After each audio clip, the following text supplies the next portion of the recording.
This is Terms of Reference. I'm your host, Stephen Laddick. Those of us in the innovation space in development and humanitarian aid often talk about making sure that what we do is market-driven. Not only should following this path provide the best solution to those who are interested in using your product or service, it should also create a clear roadmap to sustainability.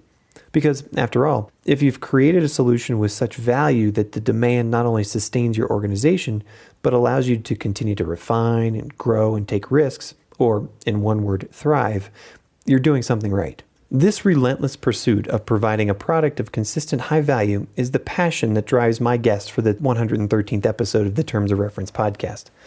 Chris Robert is the founder of Dobility, which produces SurveyCTO, an electronic data collection platform used worldwide by leading researchers and evaluation professionals. Chris has literally seen and done it all as a technologist, an entrepreneur, an economist, a researcher, and a lecturer. He's been a technology guru before anyone knew what the internet was, or would become, a deep field researcher in India, and a Harvard professor. I spoke with Chris in Cambridge. Hello, Chris. Thank you so much for being on the Terms of Reference podcast today. Hi, Stephen. Thanks very much for having me. It's great to be here, and I'm really looking forward to our conversation. It is June in the year of 2016 when you and I are talking. Where are you sitting? I'm actually sitting in the most quiet place I could imagine for this discussion, which is overlooking the woods of the Academy of Arts and Sciences here in Cambridge, Massachusetts. So a very sort of serene setting. It sounds idyllic.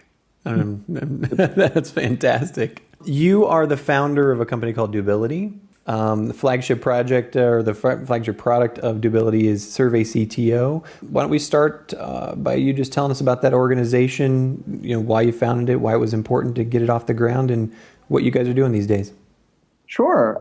Thanks. So I guess I'll go back to early 2011. I was I was a PhD student at the time, and I was working on a large-scale impact evaluation of microfinance in South India. And I realized that we needed to switch from paper-based data collection to digital data collection. We were doing a huge amount of data collection.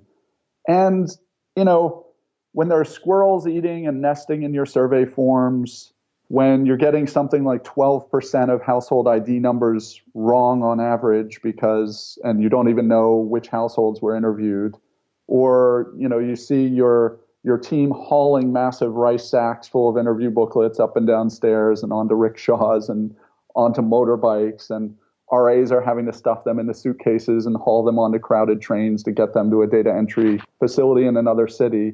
You kind of know that it's time for something better. And, what I found at the time was that there were some very promising digital technologies, but they were all a bit too complicated, a bit too expensive, maybe a bit too unreliable. And sort of the worst issue was that nothing seemed affordable, reliable, and powerful enough to meet our needs, but also accessible enough that our very, very capable and hardworking field team could manage it on their own. So I could sort of help them. I could set up, for example, set up a server to, receive and aggregate data. But that was kind of a non-starter for the field team. And so, I realized that there was a real gap here. There was a real need.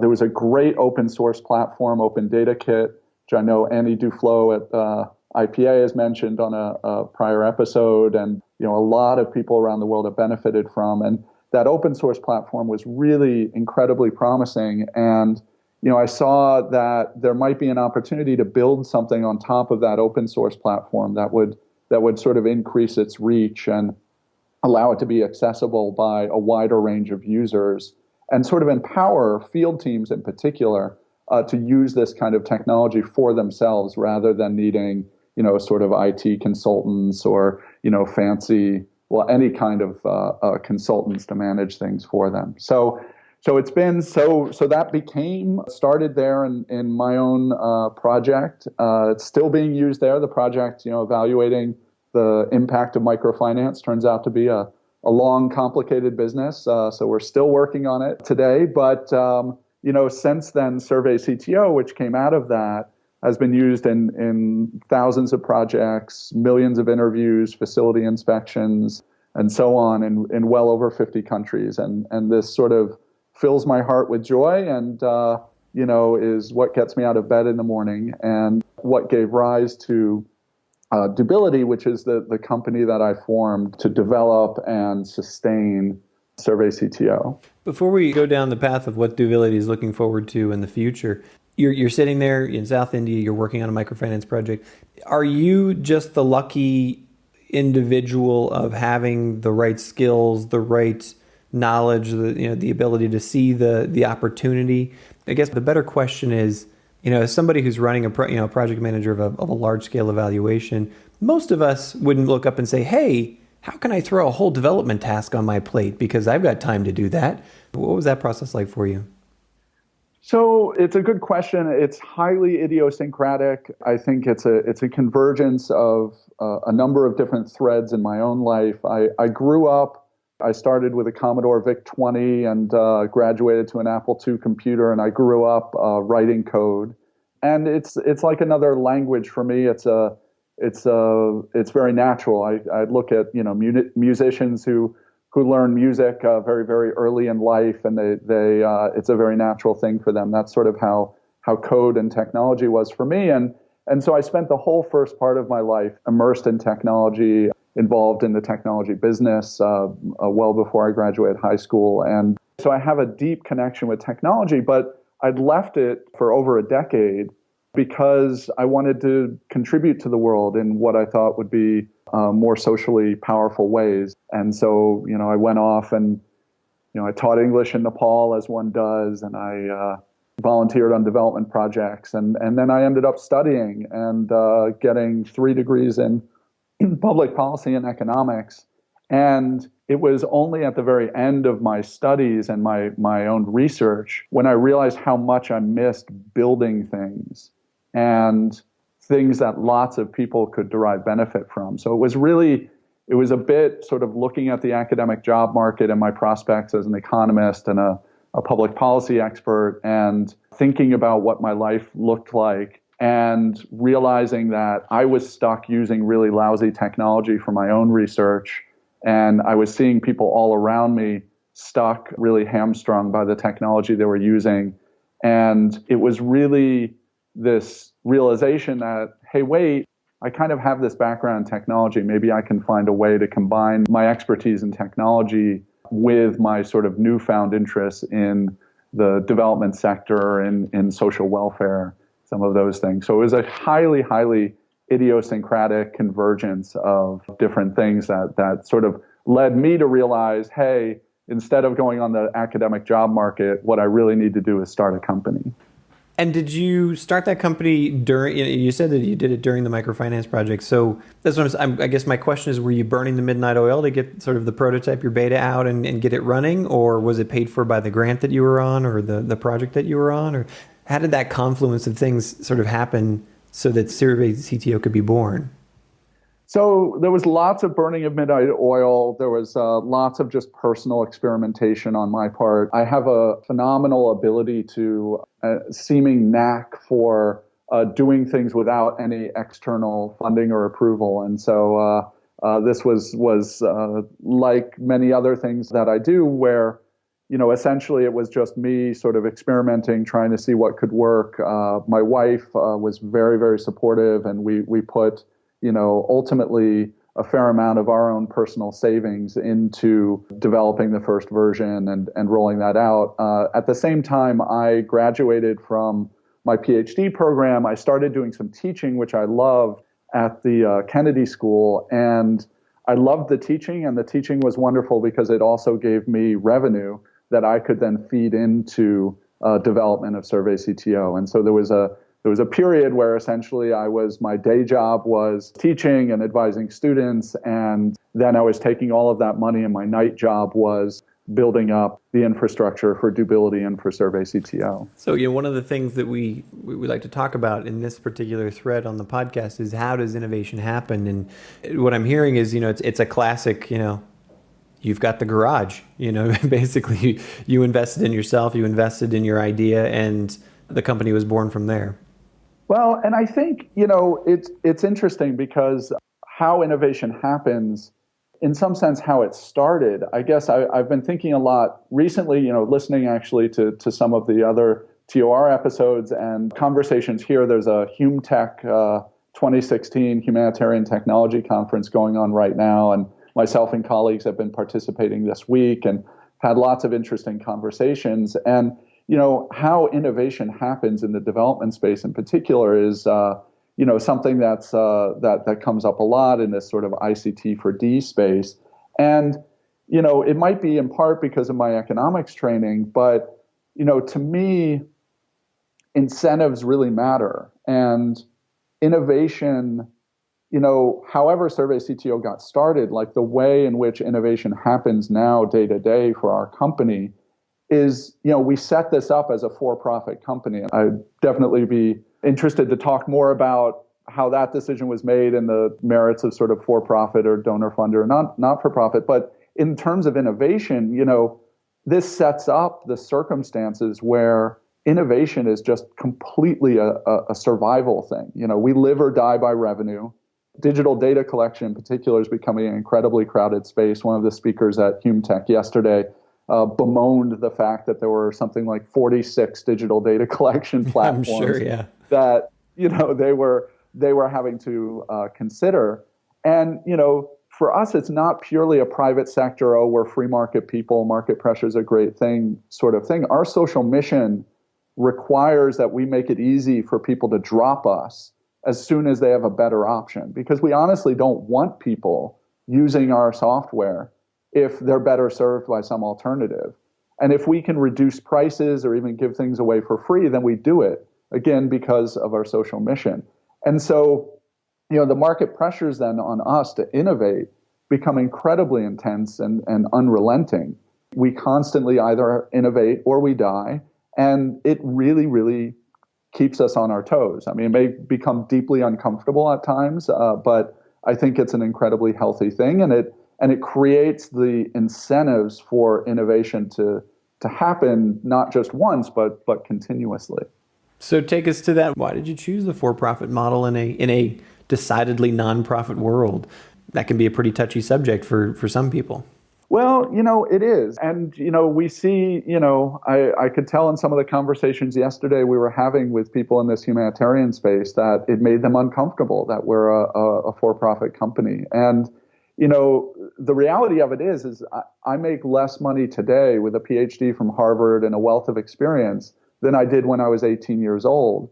And it's because I made a conscious choice not to follow the sort of path that's most personally profitable. And so I'm very much a nonprofit guy at heart, and I understand. And when I started Dobility, my first instinct was to start it as a nonprofit. But when I looked at how poorly the development sector had been served by technology, and I looked at the millions and millions and millions of dollars that have been spent by donors and by various development organizations, sort of building their own, open source solutions, building their own digital data collection solutions. For example, I don't, it's maybe not nice of me to call them out, but the World Bank, for example, has a pretty large effort developing digital data collection technology, literally millions of dollars. And, when I look at what's come of all that, it wasn't good enough, and it wasn't reliable enough, it wasn't accessible enough. And so when I thought about what was going on, I came to the conclusion that donor-funded technology is just not efficient and it's not sustainable. It's not efficient because it puts too much friction, too much distance between those who actually have needs and those who are building the solutions to those needs.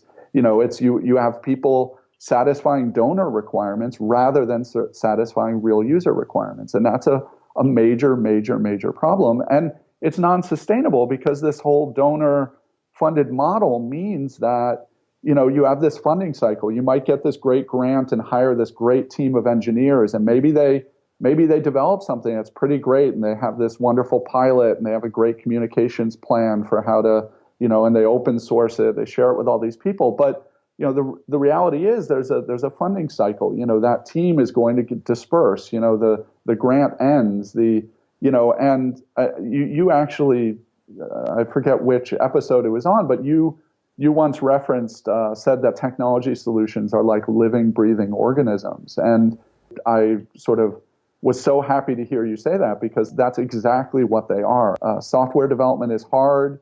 It's easy to build a prototype, but to build something that works 99.99% of the time, and that scales and that keeps working 99.99% of the time in setting after setting, that's just a really hard business, and it requires that you build up a team and you sustain that team over time, and that team has the incentive to continually service users, to continually have the kind of empathy for users, so that if users have problems, you solve them. If there's a way to do something that's backward compatible and honors all of the work that existing users have done versus breaking compatibility and sort of doing something in a new way, you honor the work of your users. And so it's really all about the incentives. And as much as I didn't want to be a for-profit company, I realized that we needed this constant pressure to innovate, to serve our users and to serve them better and directly,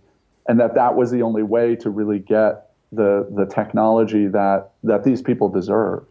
So veer off that path for a few seconds ago. You mentioned that it's a crowded field. You got 40, 50, maybe more competitors out there, probably a ton that you don't know about, lots of homegrown solutions.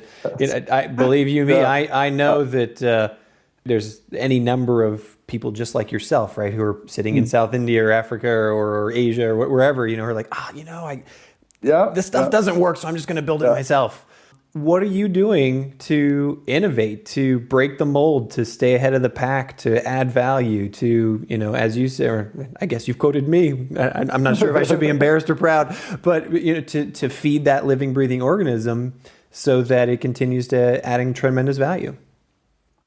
Well, I'll tell you that one of the things that we've done, and it's all about choices, and I think, and again, it's about incentives. A lot of the field I consider to be sort of noise. So there are a lot of, for example, grant-funded projects that are doing all kinds of interesting things. Like I said, they're going to go away. Those teams will, their grants will end. And there'll be times when they will have innovated. They will have come up with some good ideas. Maybe they will have even contributed some open source that will get picked up by other projects. So I'm not saying that there's no value that comes from those efforts, but I think in terms of the solutions that are here to stay and that are here to be sustainable and to build something really durable and something that really serves people for a long time, I think that, what we try to do is just make different choices. So one of the choices, for example, is even as a private business, you have a choice about what kind of revenue you get.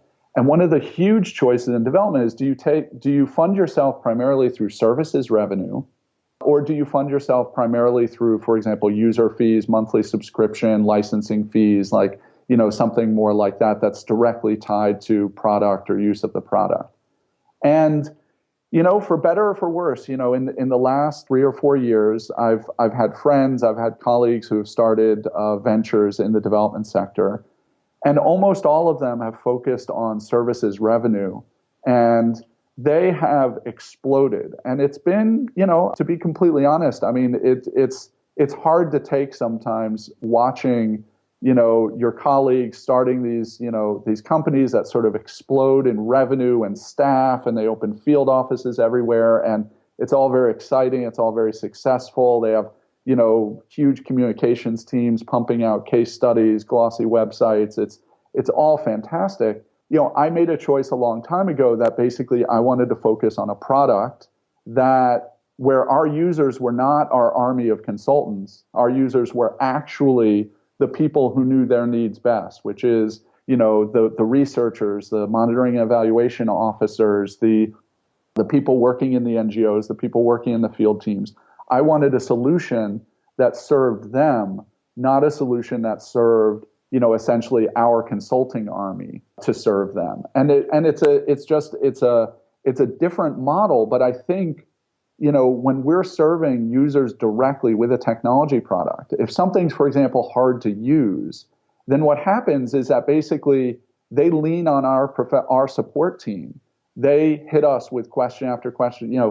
Everybody seems to want to do this, and it's a little bit too hard. They get confused. They need to contact our support team. We offer free support, and so that's costly for us. And so we have this direct incentive to, how do we make this easy? How do we take every single support request that comes in from a user and turn that into an improvement in our online help, an improvement in the user interface of the product, some other way that we can essentially make it so that they don't need our help. And basically that again, it's an incentive thing, but that's the only way. If we have our own army of consultants out there deploying our product on behalf of particular user needs, first of all, I don't think that's that scalable. Second of all, it's super expensive because consultants are super expensive. And third of all, it creates this, again, more friction, more distance between actual users and the people who are providing the technology platform. So I think we're a work in progress. We're a sort of small, scrappy organization. We think we've been real successful in terms of reaching a scale and helping thousands of projects around the world collect better data. As the number of users grows, we get more ambitious about our social mission, and we focus more on, for example, helping to systematically improve the quality of the data that all of our users are collecting. And we think that socially that's, starting to have a larger and larger impact. But, as a business model, we'll have to see. I think that this is going to be successful. I think that, our product will, of the 46 options out there, it will better and better and better serve the needs of a larger and larger group of users. And so I think we'll do well. But, ultimately, the market will decide. I'm going to ask a risky question here, and it's something that I've been an evangelist about for some time now within our little sector here, is that it's filled with really smart people, right? With lots of degrees, with lots of education. And as you said, your colleagues I want to sort of dial it back to your lamentations about some colleagues and friends who've started consulting companies, essentially service providing companies. And those smart people go out and try to solve the world. Are you at odds with that? Or are you ultimately, because, in my heart, I hear you ultimately fulfilling the ultimate consultant mantra that nobody wants to admit to themselves. We should work ourselves out of a job, right? And so do you find yourself in those uncomfortable conversations with other people, or do you find that you can play side by side easily, or are there real philosophical differences? Well, I vary. I mean, these are very, very smart people. They're dedicated people. They're making a difference in their own way, in their own work. Absolutely. One's not right and one's not wrong. It's just different models. Mm-hmm. Yeah, so they're very much different models. I think that if you look at development in general over the last 30 or 40 years, by most metrics, by most measures, the development sector has not been tremendously successful at achieving its aims. And I think that, and that's probably, putting it kindly. You are an extraordinarily nice person. Yes. But I mean, I know a lot of these people. I've been one of these people, so I'm fundamentally sympathetic to. But I think that when you look overall at you step back and you look at the sector, you have to think, look, there are really smart people trying really hard, and they're still failing in many, many, many ways. And so you have to start to think that there's something systemic, there's something about the overall incentives, there's something just fundamentally wrong about how this is working, where you have all of these talented people putting all of their energy, all of their talents in, and what's coming out the other end is it's just not good enough. It's not good enough for them, it's not good enough for the world. So I have a tendency to think that maybe there's something fundamentally that issue about putting yourself out of a job. I think that's an important thing. I think that people who derive their revenue from services, I think that there's a fundamental incentive problem there. But at the same time, I can acknowledge that we've done a bad job. I've been too extreme in the other direction. So I realize that, for the longest time with SurveyCTO, I wanted to keep the price as low as possible. If someone said, hey, I need to figure out if I can use your product to, solve this problem or that problem, my response wasn't exactly go away, I won't talk to you. But it was sort of, tended in that direction because the model was very much the IKEA, the like build your own furniture, like do everything yourself. Like we're going to empower you here. You're on your own. Which is great for a hacker culture, but Right. most people, especially in government services, So, are not a part of that hacker culture, right? well, and so the thing is, our solution has been to try to make the product itself easier and easier and easier to use, build up the resources, the help resources, but then, say people don't want to read the help topics. And I get that. And so one of the things I've had to come to understand is that there are lots and lots of people who could succeed using our product if they had some kind of training, if they had some sort of capacity building.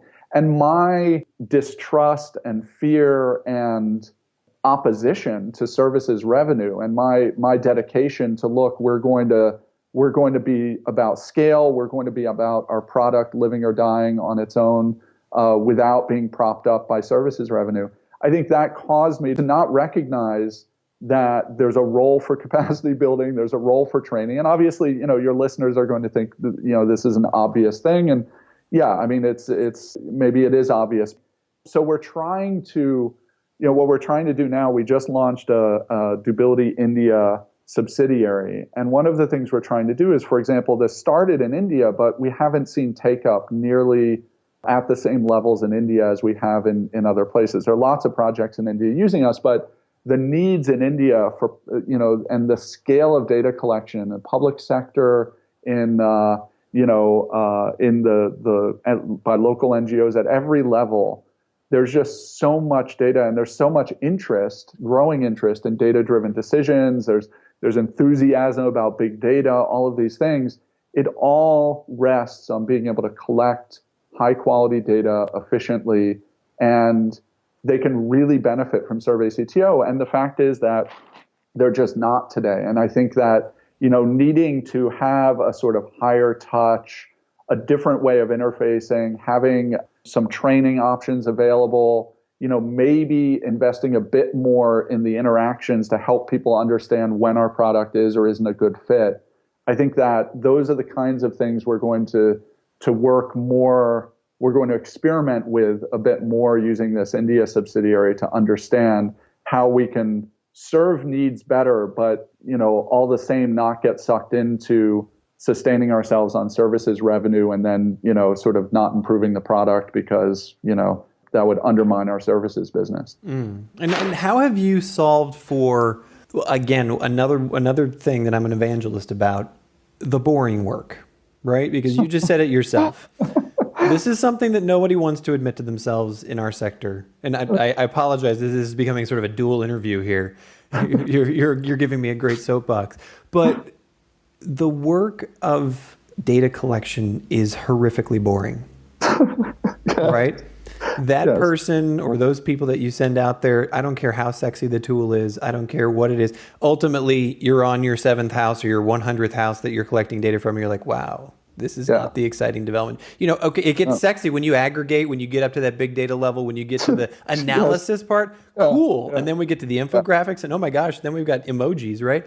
But is there a way to solve for that? Is there a way to empower that person, feedback mechanisms, feedback loops, incentives that we're not aware of, that you've been putting into SurveyCTO or your process that, okay, we're not going to solve the boredom, but maybe allows that person to feel like they're connected in a different way?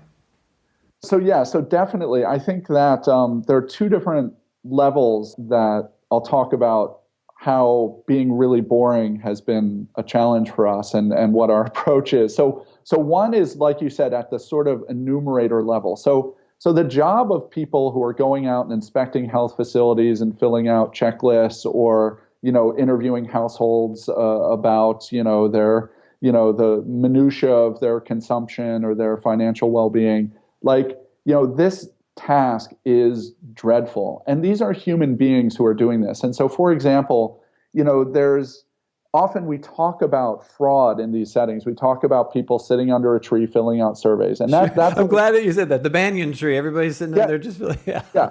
So that's a real issue. That happens. But I think a more subtle issue is that these are human beings. And so if, for example, they go and they do 10 interviews, and in those 10 interviews, that they ask a certain question and the answer is always the same. By the time they do the 11th interview, if they're a human, which they are, they're going to think, look, I know the answer to this question. It's a disservice to this respondent, to this person I'm interviewing, to waste their time asking them this question I know the answer to. And so, they're going to start answering questions essentially on behalf of the respondent. And then, there's another sort of more subtle type of fraud, which is, in our questionnaires in South India, for example, there are certain questions like, for example, have you taken out a loan in the last 12 months? Okay. Now, the respondent, they don't know that if they say yes to that question, a world of hurt is about to descend on them. They don't know that yet. But the enumerator knows this very, very well. They know that if somebody took out a loan in the last 12 months, we have another 34 questions about the interest rate, about who they took. We're going to really delve into that loan or those loans that they've taken. And there's tremendous incentive for that enumerator. It's 110 degrees. They're in a hut. They're uncomfortable. They want to get out of there. There are a lot of reasons for them to nudge that respondent towards a no answer or even just answer no for the respondent. So there's lots of ways that data, when we look closely, data gets corrupted. And so we've started building in systematic features into SurveyCTO to, for example, randomly audio record what's going on during interviews. So, you get the location of the interview. So if they're under a tree, that with GPS position. If they're not doing an interview, you have these random audits that will tell you, what was going on, whether they were asking the questions at all, whether they were asking them appropriately, that kind of thing. If they don't know when they're being recorded and when they're not, they can't sort of behave, only when they're being recorded. We've built in features to set speed limits. So how long they should take when they're asking certain questions. And so you build into the survey, you say, okay, the minimum time I think is 30 seconds. And so you can have the tool react in different ways if they're moving too quickly. We call it violating a speed limit. But you can quietly record audio once you see them violating a bunch of speed limits so that later you can kind of, hear what was happening. Were they just talking to a very fast respondent, or were they not asking questions, or things like that? So there's lots of data that we can collect and ways that we can help field teams set up incentive structures for monitoring that really can make a huge, huge difference in the quality of the data collected by these humans that are going out and doing this. But I want to step back though and talk about just the fact that data collection in general is just as something to talk about. I'm at this humanitarian technology conference. How sexy is data collection? Not at all. Exactly. Mm-hmm. And this is yesterday's news. Years ago, the ICT4D space was all excited about pilots with digital data collection. There were 1 million pilots. There were studies on, the advantages of digital versus paper, all of these kinds of things. Lots of excitement when this was the bleeding edge. This is so far from the bleeding edge now. But, and in fact, when I decided to start Dobility, one of the things I did is I listed something like 20 different ideas for ways technology could help in these kinds of settings and where I saw needs. This digital data collection space, SurveyCTO, was literally the most boring of the ideas that I had for Dobility to start with. But it was the most clear need. The returns to investment seemed highest for me and for socially. But the fact that it's perceived as boring, the fact that everybody loves big data and everyone wants to talk about these awesome visualizations and everything, it drives me insane that people, I joke that we're the small data company. It's like we like that. Nice. We care about small data. Like, if you have this fancy visualization and you're talking, and I do some policy work, so I work on some projects with like policymakers in India and Pakistan about how to integrate evidence and data into their decision making at the sort of national and subnational levels. And these visualizations are great, but if that data isn't accurate, you really shouldn't be making decisions based on it. Absolutely. But the thing is donors don't want to put money into this. It's not sexy enough. It's not interesting. It's not cutting edge.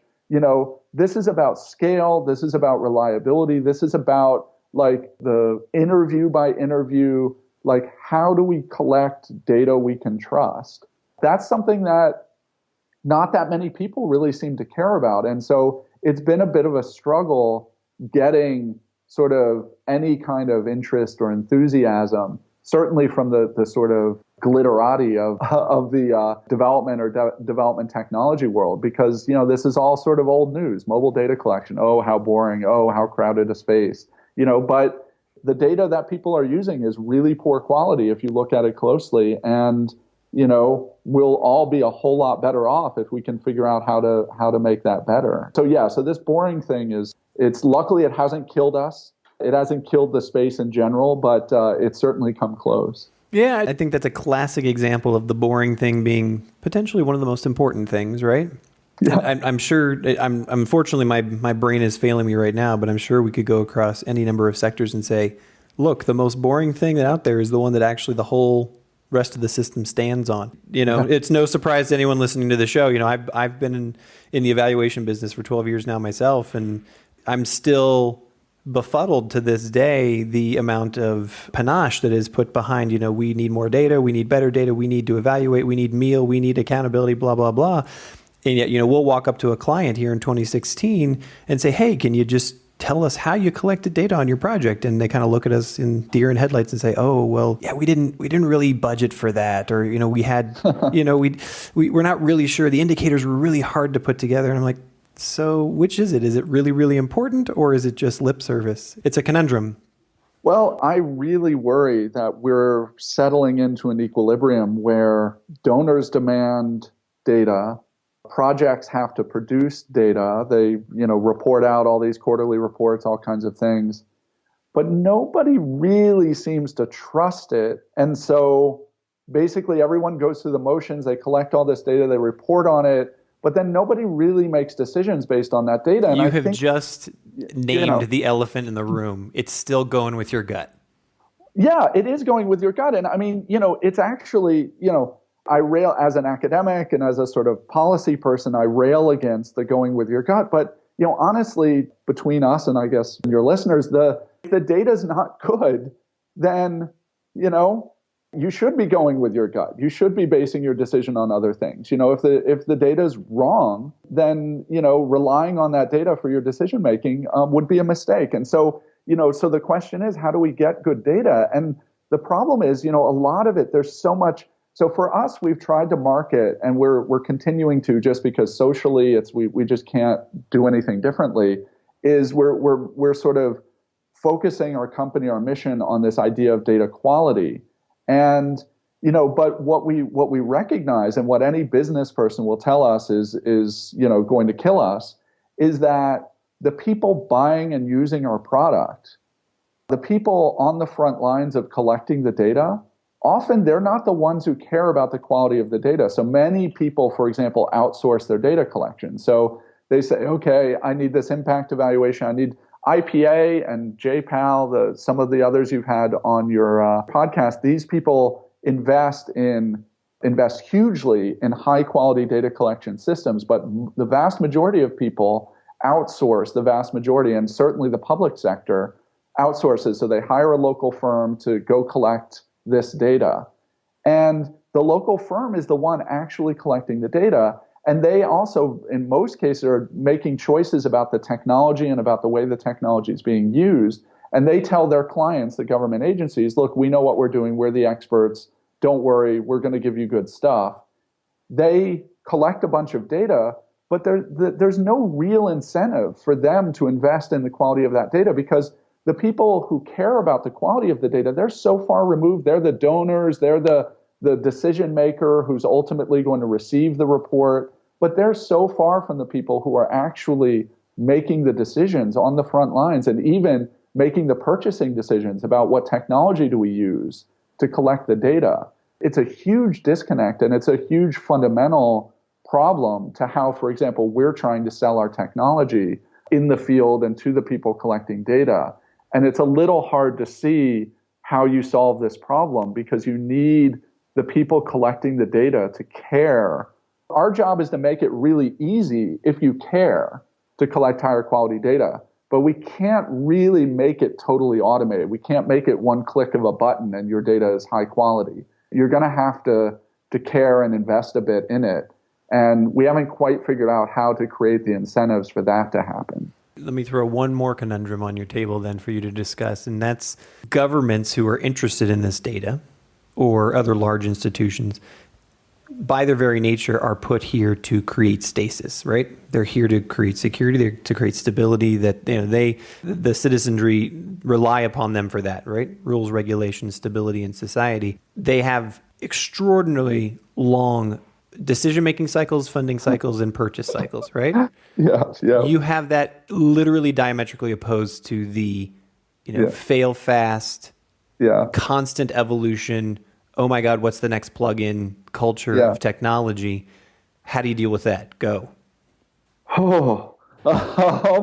Very carefully.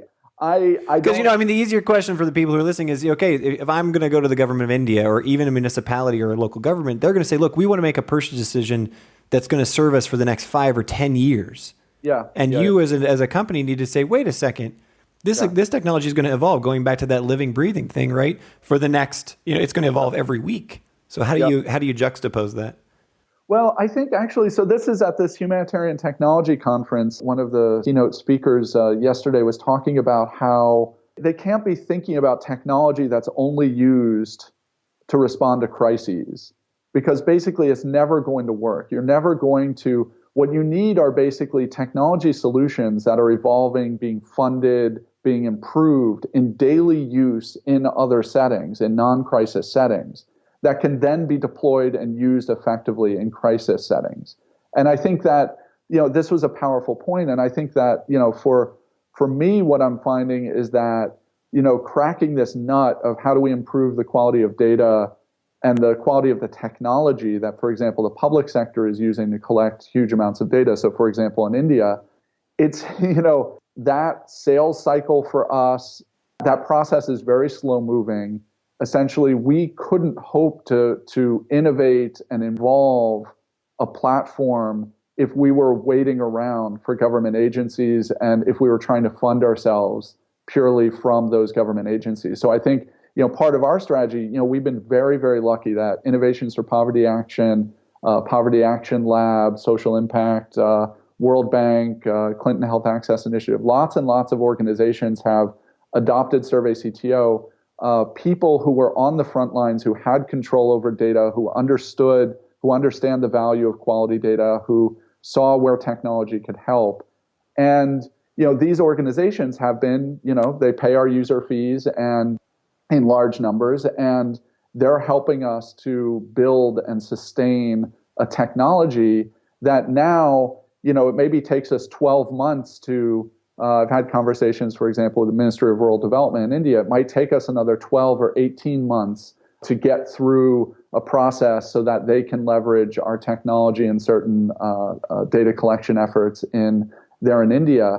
But all that while we're innovating, we're sustaining, we're building, and it's being funded through these other sectors. Initially, it was mostly sort of research, heavy research-based, but there are more and more of these large international NGOs and now local NGOs who are helping, effectively, it's kind of like the Obama or Bernie Sanders, the lots of little small donations. It's our user fees are really low. We need lots of people pay us these little user fees. And luckily, as we scale, it adds up to something really meaningful. And but in terms of how we engage with those public sector agencies and how costly that is, for us to engage and how we can finance that and make that work from a business perspective, we honestly haven't figured that out yet. Just a couple more questions for you. One tough one, a couple easy ones. What's the biggest disruptor happening right now for you in this space? You may have just described it yourself, but is there something that's come along in the data collection niche within our business that has just been holy smokes groundbreaking that either you've put into SurveyCTO or you're excited to put into it? Well, I think that, the move from paper to digital was huge. And I mean, there have been huge returns to that.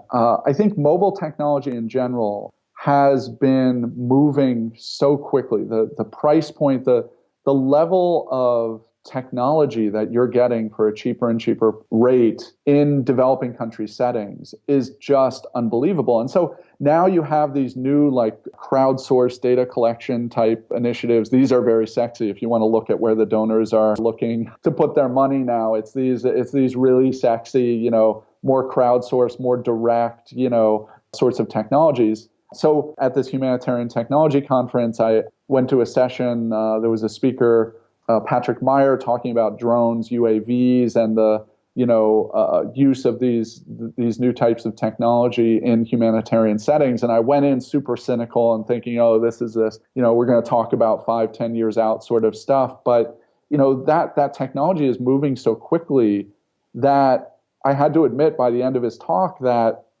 wow, this is actually creating real social value today, and not in a fanciful way, and not in this like just only can be a pilot sort of way. So I think that disruptions in technology are moving incredibly quickly. I think the big thing that I'm looking out for and I'm hopeful for is this, what will hopefully be a real disruption in how technology is funded in the development sector. I hope that we get away from this idea that software is free, that we get away from this idea that donors or that organizations need to keep reinventing the wheel. I hope that an ecosystem of sort of, professionally supported and maintained products comes about. And I think that will radically transform how technology is used all through the development sector. So much to chew on in this last 45 minutes that we've been talking. I can't even, as with most of these conversations, I wish that we had 3 hours to talk here, but I'm aware that our listeners have they've probably finished their walk right now. The dog is finished, or they're at work now. But 2 more questions for you. Who do you pay attention to? Blogs, podcasts, articles, events. Who are you paying attention to right now to stay informed and sort of get excited about what you're doing? Well, I have to admit, I'm a workaholic. I've always been a workaholic. I keep my head down. I grind my way forward. I try to produce as much value as I can every day. So even when I was a hardcore technologist decades ago, I never read Wired. I never spent a lot of time keeping tabs on what's new. So I've been very lucky to be surrounded by colleagues and users who are tapped into all of the latest thinking. I go to these conferences like this humanitarian technology conference where I'm confronted with, all the coolest, sort of movements or trends. And so they keep me plugged in to what's going on in the world. And unfortunately, I can't recommend, that sort of great blog or Twitter feed that I've discovered. No worries. A great network is always still, one of the best sources of information. Then tell us, you mentioned Patrick Meyer, who's also been a guest on this podcast, the drones, the UAVs. Is there another technology or innovation out there that you're just super geeked out on right now that doesn't necessarily have to do with SurveyCTO? Again, I spend so much of my time with my head down and I spend my time focused. We talked about this boring thing. I spend my time really focused on the boring stuff. I actually have kind of an immune system response to the new sexy trends and because everybody seems to want to focus on that stuff and pay attention to it. And so I'm almost militant in kind of ignoring and tuning that stuff out and focusing instead on the sort of slow, boring business of creating social value and, taking the things that maybe we know do work or can work and just, getting the job done. Chris, thank you so much for taking your time out to speak with us today. Thank you so much for having me. You've been listening to the Terms of Reference podcast from Aidpreneur.com. Subscribe to us on iTunes.